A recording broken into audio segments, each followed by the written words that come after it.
Canada is under attack. Trump slapped a 35% tariff on Canadian goods. He's threatening our economy, our sovereignty, and still calling the shots like we're his 51st state.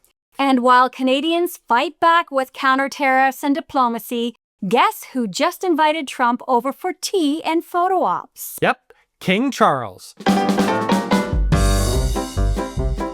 While the US bullies Canada, the British monarch is rolling out the red carpet for a man who bragged about walking in on naked teens at Miss Teen USA and was best buddies with Jeffrey Epstein. So yeah, Canada's being squeezed by tariffs, threatened by Trump, and abandoned by a king who's supposed to have our back. Meanwhile, Danielle Smith's running separatist town halls and Pierre Poilievre can't even win a seat in his own party stronghold. Let's talk betrayal, let's talk desperation, and let's talk about who's really fighting for Canada. Welcome to Sunday Showdown, the Crown, the Clown, and Canada. Buckle up, everyone, this is a good one. So Danielle Smith is on tour again, but this time it's not to save Alberta's hospitals or to fix the ER crisis. Nope. It's to ask Albertans, do you want out of Canada? It's called the Alberta Next Tour, but based on her crowds lately, it should be called the Alberta Ghost Town Tour. Even in Edmonton, her own backyard, attendance was a disaster. She's using taxpayer money to hold separatist town halls disguised as listening sessions. She calls it a conversation, but it's not. It's a coordinated campaign to destabilize Canada, and she's using Albertans to do it. And handing out biased surveys asking if Albertans feel recognized in the Federation. You know what would help? Recognizing your ER wait times and fixing them. Let's be real. Danielle Smith is not fighting for Alberta. She's parroting US talking points and doing favors for oil lobbyists while families can't get a doctor. She claims to love Alberta, but everything she does weakens it. Privatized healthcare, botched pension schemes, and now full-blown threats to pull Alberta out of Canada. That's not leadership, that's betrayal. Oh, and remember that awkward bit where her husband just happened to be attending the secret government meetings? Totally normal. If Mark Carney did that, Smith would have rebel news and a full-blown froth. But when she does it, crickets. Polls show that nearly 70% of Albertans still identify proudly as Canadians. Because Canada works for most people, except the ones who want to burn it all down for political attention and corporate greed. She may be the Premier of Alberta, but her loyalty is to Maralago, not Medicine Hat. And while all this is happening, guess who's not impressed? Treaty chiefs and Métis leaders, Indigenous nations who have said loud and clear, this land is not Danielle Smith's to separate. This land was never hers to sell. They signed treaties with the Crown, and they're not going anywhere. And it's not just bad policy. It's offensive to the Indigenous nations who actually hold the land. You don't get to erase history with a town hall survey and a PragerU playlist. And she's not the only one auditioning for a job she's not qualified for, right? Pierre Poilievre's trying to win a riding he fled from 20 years ago, and the voters aren't exactly throwing him a welcome party. Let's talk by-elections, backlash, and the longest ballot in Canadian history. So while Danielle's off taking orders from Florida, Pierre Poilievre is stuck in Alberta, fighting for his political life. And he's not just campaigning, he's clinging, like a man trying to hang wallpaper in a hurricane. This by-election isn't just about keeping a seat, it's about keeping any shred of relevance after losing the national spotlight. Pierre parachuted into a riding he's never lived in, never worked in, and probably couldn't find on a map 2 months ago. All while local voters are asking, wait, why is this guy even here? And the longest ballot committee showed up with receipts. Literally, a protest campaign so full of names, Pierre might finish in the middle of the pack behind someone's dog. It's giving last guy picked in a dodgeball energy. Meanwhile, his biggest opponent, Bonnie Critchley, is out there acting like a real opposition leader. Without wearing sunglasses indoors or dodging questions like a magician. She's pragmatic, strategic, and not taking orders from American billionaires. What a concept! Who knew? So while Pierre's playing Where's Waldo in Wild Rose Country, Bonnie's building momentum across Alberta. And voters, they're noticing.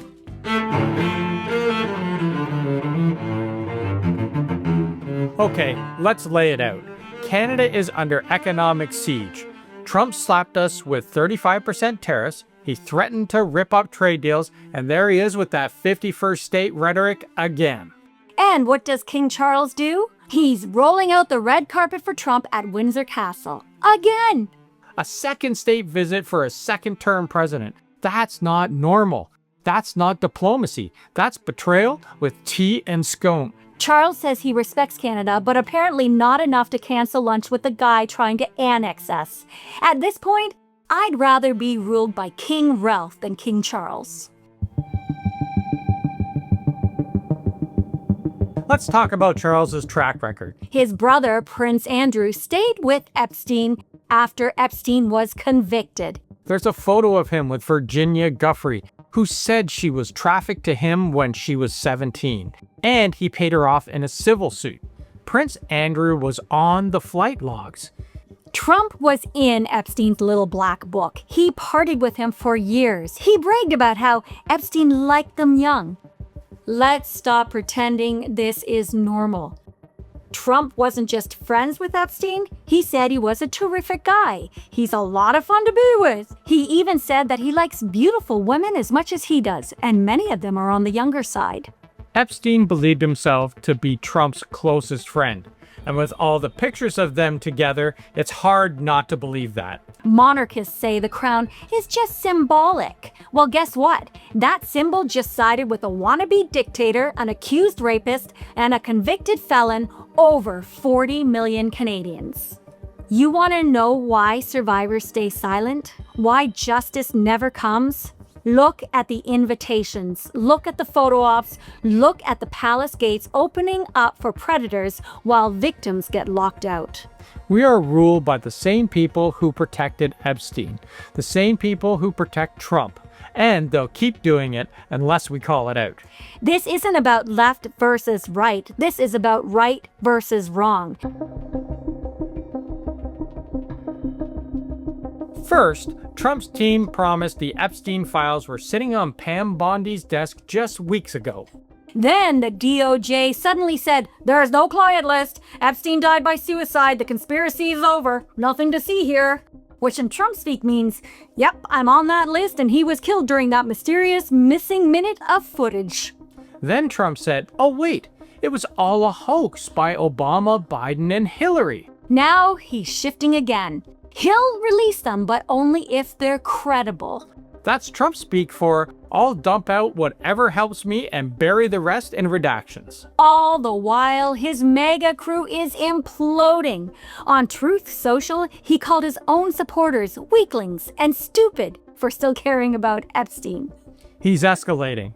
He's threatening Rosie O'Donnell for daring to criticize him.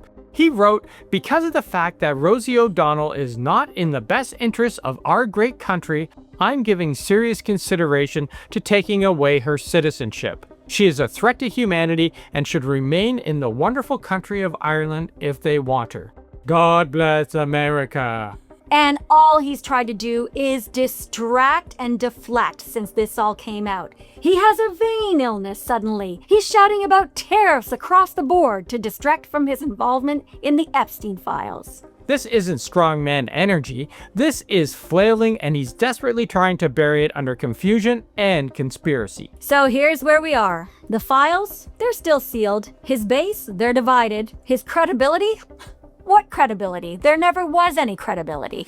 Trump is melting down. His base is fracturing. History will remember this as the moment power panicked. Trump's not a titan. He's a terrified criminal trying to stage manage public attention while his record and the Epstein scandal crush his credibility. Thank God he became president, because that kept him out of jail. So if you still believe in decency and dignity and truth, then say something, because silence is how they win. While Mark Carney is on the world stage defending Canada's sovereignty from foreign threats, a storm is brewing at home, and it's coming from Bill C-5, a federal law that is being called a direct assault on Indigenous rights and environmental protection. It gives the federal government the power to fast-track major infrastructure and resource projects by declaring them in national interest.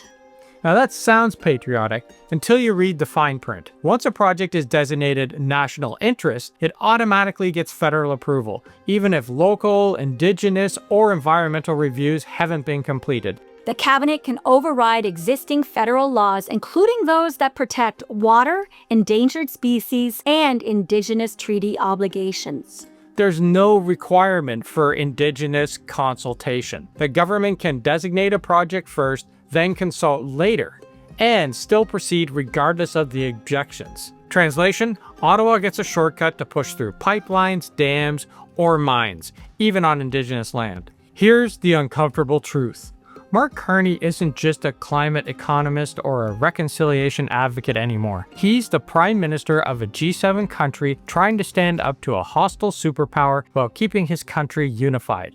And in that high-stakes reality, compromise isn't a sellout, it's survival. Think about it. He's up against Trump's trade war, Alberta's separatist threats, and a conservative opposition looking to burn it all down. This isn't the Canada of 2015, it's the Canada of 2025. Fractured, threatened, and under pressure. So yes, Carney's pushing Bill C-5 to get infrastructure built faster, attract international investment, and stop Trump from economically steamrolling us. But that doesn't mean Indigenous consent becomes optional. It means we need real partnership. And this is where it gets tricky. Prime Minister Carney has been praised globally for standing up to Trump, protecting Canada from economic coercion, and rejecting U.S. attempts to dictate our foreign policy. But sovereignty isn't just about standing up to foreign bullies. It's about honoring your obligations at home, especially to the people who have been here long before Confederation. Carney's trying to protect Canada's economy and our values. But if it becomes a bulldozer bill, the backlash won't just come from the courts, it'll come from the very people this country has failed for centuries. If sovereignty matters abroad, it has to matter at home too.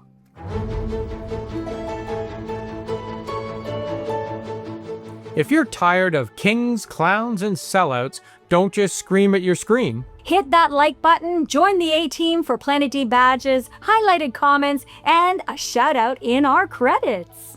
Stand up for Canada, call out corruption, and wear your Maple Power pride. Check out the merch store for t-shirts, mugs, tote bags, and sweatshirts. And don't forget to hit subscribe, click that bell for notifications, and share this with someone who still thinks Trump's a genius, and remind them, no. Up here, we don't kneel to kings, we rise together. Because this isn't just politics, it's personal. And Canada, we've got work to do. See you next time.